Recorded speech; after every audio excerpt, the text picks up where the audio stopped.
सालाना 1 करोड़ नौकरी देने का वादा करने वाली मोदी सरकार हर साल सिर्फ 2 से 2.5 लाख लोगों को नौकरी दे पा रही है।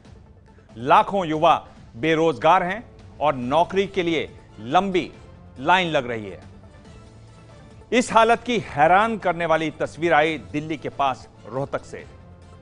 चपरासी की 92 नौकरियां और 23,000 उम्मीदवार। नाम कमल सिंह, एमए पास।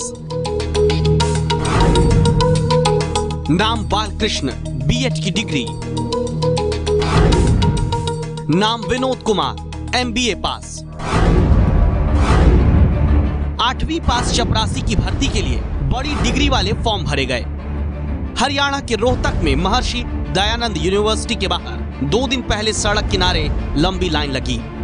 फॉर्म भरने का आखिरी दिन था। चपरासी की 92 पोस्ट के लिए 23,000 लोगों ने फॉर्म भरे। चपरासी बनने के लिए प्रोफेशनल डिग्री वाले लोगों को लाइन क्यों लगानी पड़ी, इसकी हकीकत जानने एबीपी न्यूज संवाददाता रविकांत रोहतक के कथुरा गांव पहुंचे।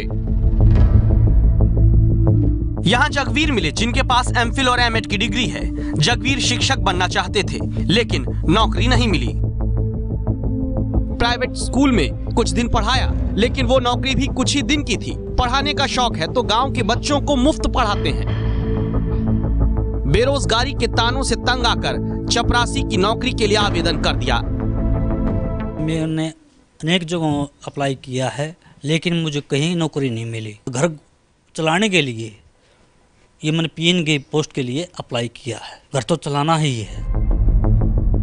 पास में भिवानी के सय गांव के दिनेश कुमार को पढ़ने का शौक है। हिंदी से एमए किया, नौकरी नहीं मिली तो एक एक कर कंप्यूटर के कई कोर्स कर डाले।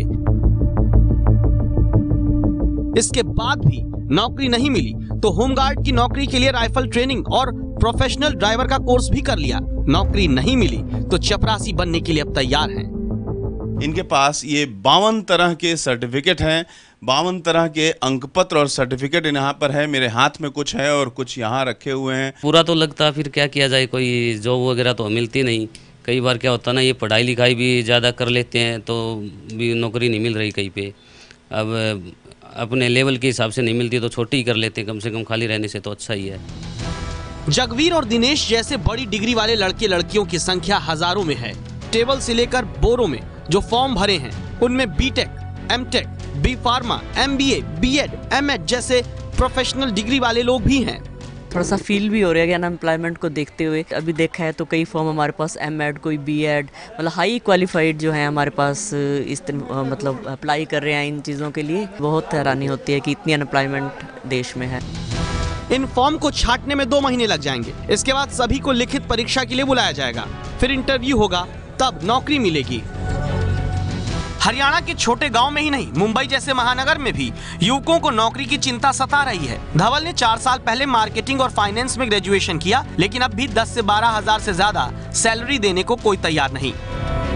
अभी मैंने तो कई जगह ट्राई किया। मैं खुद बीएमएस ग्रेजुएट हूँ, मैंने कई बैंक्स में भी एग्जाम दिया है, बट कैसे जॉब आ रहे, बैक ऑफिस टाइप, फिर credit card selling, personal loan selling, loan departments, तो इन सब में भी समझो हम कर भी ले, बट यार you should get a kind of relief.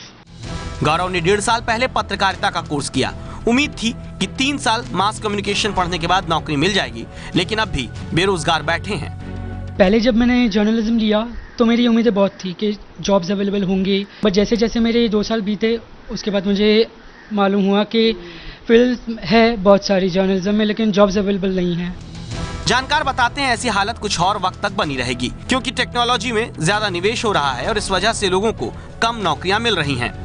Investment हो भी रहा है वो हाईटेक एरियाज में हो रहा है जहां लोगों का एम्प्लॉयमेंट कम है, और इसके लिए एक जिम्मेदार जो हमारे लेबर लॉज हैं जो हैं उनका प्रोटेक्शन हो जाता है, लेकिन नए लोगों को जगह नहीं मिलती। नौकरी नहीं दे पाने के आरोपों से सरकार घिरी है और अब प्रधानमंत्री नरेंद्र मोदी अमेरिका में 20 बड़ी कंपनियों के सीईओ से भी मिलकर देश में नौकरी के मौके बढ़ाने पर चर्चा करेंगे।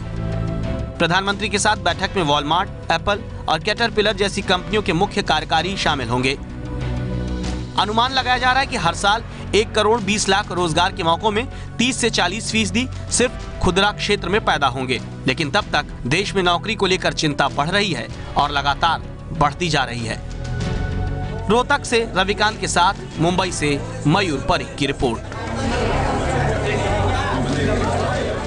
ये है एबीपी न्यूज़, आपको रखे आगे।